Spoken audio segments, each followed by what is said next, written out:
back in the shop with the Beta 24 300RR Race Edition. Putting the skid plate on. Last time I went with this TM DesignWorks in black. This time I did it in red. I think I like it. But as always, there's mods to be made.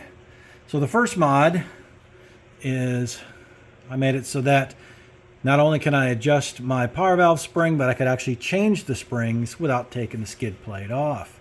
To me, that's important. I don't like to waste time when we're doing things. The other big mod was right down in here. This whole area is just a square, and I cut it out and widened it up here so that I can get in and take the exhaust off without taking the skid plate off. So I can take the rubber mount off, and I can take the bolt off to take the exhaust off if I want to do that.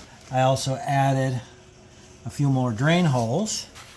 And one of the tricks with these, because it has the linkage guard, is to put your bike under some compression,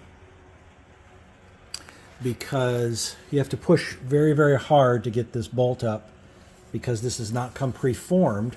What happens is over time it takes the proper form of the bike, and when the bike is unsprung, the linkage is down as far as it can go, and it's very difficult to put this guy on.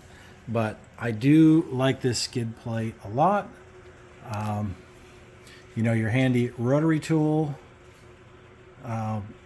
makes the job pretty easy.